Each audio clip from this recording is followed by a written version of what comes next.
I didn't really even know too many white people because I was in a African-centered bubble in a sense. You know, it's like we have a little community in Detroit of self-culture and, you know, little revolutionary African culture, and we do what we do. We create schools and we, you know, interact with each other. So that's why I was. So, and really, white people didn't call me to speak, and I didn't get in war, none of that stuff, right? I was running an African-centered school. But now I'm in the food movement. I guess that people see this as being a little safer or something like that.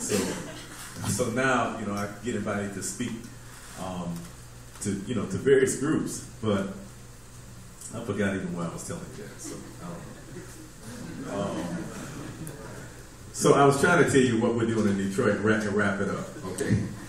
So the point in saying all that about white supremacy was to tell you that in 2006, when we started our work, that in Detroit, a city at that time that was about 80% African American, the major players doing food security work were white nonprofit organizations. They were white led. They might have had some faces of color working for them, but the board and the leadership of all of the groups were predominantly white.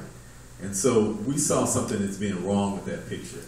And, you know, and again, this is not to say that I don't think so-called white people should work in black communities. That's not my view. I think they should, if that's what they feel to do, but they should do it in a certain way, which is respectful and which follows the leadership of the people in that community. Although I do think that some of the most important work white people can do is among other white people, in terms of this anti-racist work, at least. Anyway, back to the story in Detroit. So 2006, most of the groups were white. We kind of entered into this movement, and because we already had this history of being activists and insisting on self-determination in the African-American community, we couldn't accept the situation that, you know, the dominant players in a predominantly black city in the urban ag movement are white people. And so we formed our organization in order to give voice to Detroit's majority population and to make sure any discussion about urban agriculture or food security in Detroit has black people in the leadership of it. We're not accepting anything less. And we've been able to change that paradigm around since 2006. So a few things that we've done. We knew that we needed to create a policy environment that supports just local sustainable food. And because, you know, you need the kind of officialdom to buy into it and to try to help move that ball down the field. And so we knew a policy was important. We knew we wanted to do a farm because we wanted to model to people how we can begin to grow our own food and to try to inspire others to do it on maybe smaller levels, but using some of the techniques that we use. We knew we wanted to encourage young people to go into food system work because from being involved in other aspects of the movement, we knew that movement work is intergenerational work. You know, back in the day, and some of the people who are my age or older might be able to relate to this statement I'm going to make, and I'm 56, by the way. Back in the day, we used to think, in the early 70s, at least I used to think, that in the next 6 months or a year, the revolution was getting ready to go down, and it was going to be a whole new reality. And we used to talk in those terms, like, you know, it's getting ready to go down, and this is, and so. Still ain't went down. That still ain't went down, right. And so, I mean, we were naive about what it really takes to make massive transformation in society. We were very naive about it. We were very naive about the capacity of this system to absorb, you know, some level of resistance. And so, I keep forgetting what I'm trying to say. Okay. I don't know why I went off on that little tangent, but I'll get back to what we were doing in Detroit. So, policy work, we thought that was important. Oh, the intergeneration, that's where I was at. So now we understand that movement work is intergenerational, that we're not going to undo all of this damage that's been done in 5 years or 10 years or 20 years, but that we need to dedicate our lives to it. It's a lifetime work, this work of bringing about justice and freedom and equality. So we have to dedicate our lives to it, then we have to build institutions and structures to train other people so they continue the work. And so then after generations, we may be at a point where we see greater justice and equity than what we see right now, but it's not a fast process. And maybe that's something that getting older, you know, has instilled within me. You know, and that's not to say I think we should be patient. You know, I'm not from that school. I think we should work, you know, diligently to bring it about as quickly as we can. But the way significant social change occurs is it occurs incrementally. And, you know, it's a slow process for deep change to occur. So in order to make that happen, we knew that we had to engage young people. And so we have a youth program called the Food Warriors Youth Development Program. And we're trying to encourage young people not only to go into urban agriculture, but into the other aspects of food system work. Because it's one thing to grow the food, but we're interested in having control of the whole food system. You know, growing it, processing it, wholesaling it, distributing it, retailing it, composting. You know, our community needs to be involved in that whole process and see some benefit in every kind of spoke in that wheel. So that's why we engage young people. That's another program that we do. And then I forgot to, when I mentioned the policy, what I forgot to say is we wrote the policy and we had it approved by the Detroit City Council. But the policy, most importantly, called for the creation of the Detroit Food Policy Council. So really, we helped to birth a whole nother organization that, although we started it, once it was started, we kind of, it's kind of like you have a baby and, you know, the baby gets to be an adult and you have to, or even before they get to be an adult, when they're teenagers, they start pressing against your boundaries, right? And at a certain point, you have to back up. You know, some parents, they try to clamp down, right? And then the child goes buck wild, but...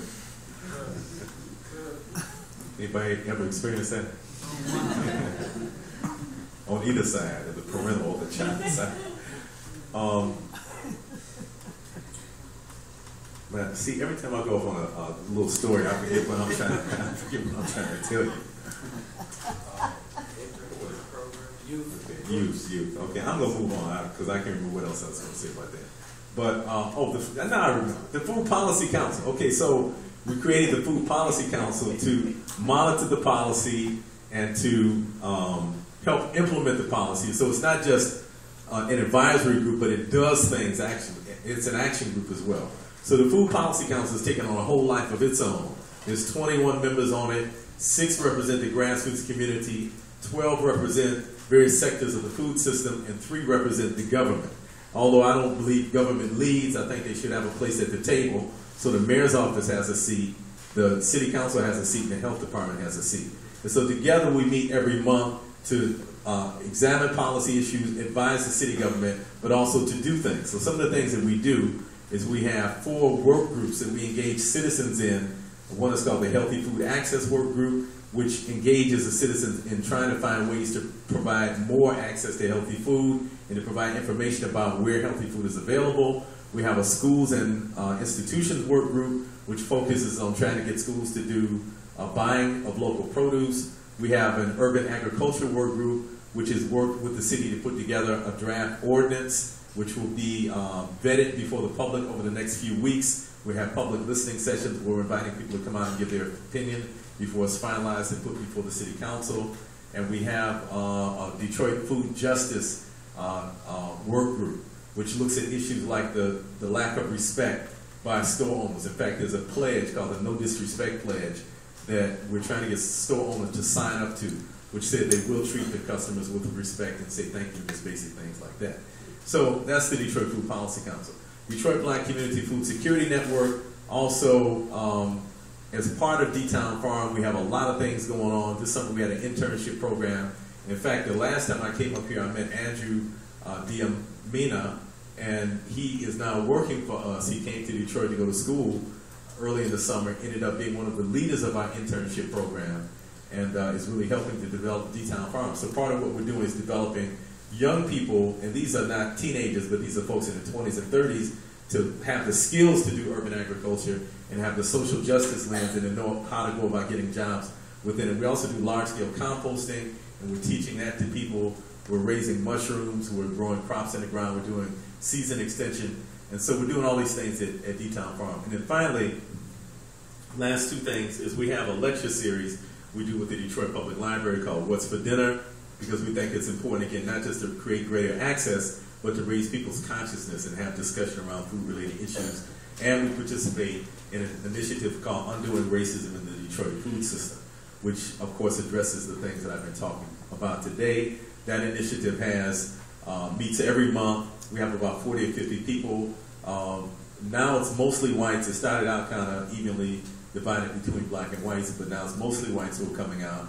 We have study groups, or what we call caucuses, We have a white caucus that meets regularly. We have a black caucus, and we have what's called a people of color caucus, so that people can kind of download information with their peer group, and then we come back together once a month and we have these discussions and activities. And so we've had quite a bit of impact on how people are seeing how race impacts the food system. So that's what we've got going on in Detroit, and we just want to share the model and whatever we can share about what we've learned with other people across the country and across the world.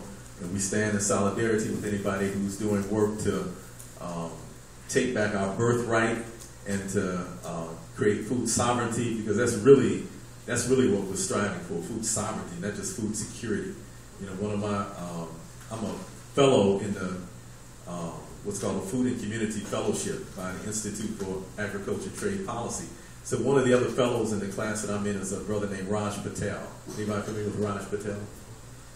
Okay, so Raj is an author. He has a couple of books out, one called Stuffed and Starved and one called The Value of Nothing. And he's pretty well known. But one of the things that Raj told me is he said you can have food security in prison, right? So food security basically refers to having enough food, but it doesn't really address all the aspects of how you get the food and all the issues adjacent to that or connected to that. And so really what we want is food sovereignty. We want to not only have access to food, but we want to have a say in defining the food system. What types of foods do we want? How do we want the food to be grown? How do we define our relationship to the environment? How do we make sure there's justice for workers in the food system? And I mentioned this briefly last night, and I'd be negligent if I didn't say something about this today, because we have to always stress this, that it's human beings who are working in every aspect of the food system. And one of the reasons we have food that's so artificially low in price is because workers are exploited.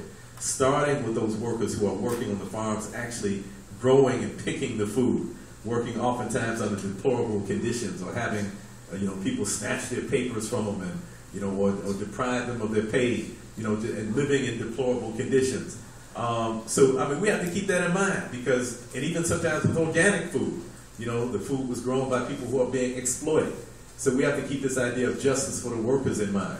And then there's workers in other aspects of the food system, workers working in meat packing plants who are losing fingers and, who again are working under very unsafe conditions. And, to make these mega profits for the few companies that control all of the meat in the United States. It's only a few, I think 4 or 5 companies that control most of the chicken. Not all, but the vast majority of the chicken sold in the United States. Were you all aware of that? Aware of what? Aware that there's only about 4 or 5 companies that control the production of the vast majority of the chicken sold in the United States. Wow. The same thing with beef and the same thing with pork. It's concentrated in the hands of very few companies. So workers within the meat packing plants or what have you are subjected to deplorable conditions, are underpaid. Workers in restaurants are subjected many times to deplorable conditions, have their tips taken sometimes, or are treated in disrespectful way, or are not given all their money. There's groups that have risen up that are addressing that, like the Restaurant Opportunity Center. So I just want to kind of end by saying that we have to make sure that we're not just looking for justice for people in terms of the consumers of the food, and we're not just looking for an environmentally friendly food system, but we want to make sure that the people working within this food system are treated with justice, dignity, are given a living wage, and are not exploited, even though that means that we all have to share in the cost of them being treated fairly. So I want to thank you for your attention, and hopefully we have a few minutes for discussion.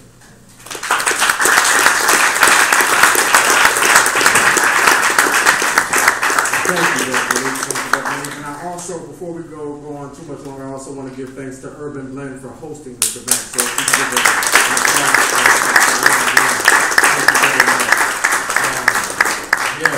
just applaud you, Brother Malik, and the work you're doing to kind of create a new culture in terms of the way we look at the land and the way we look at food.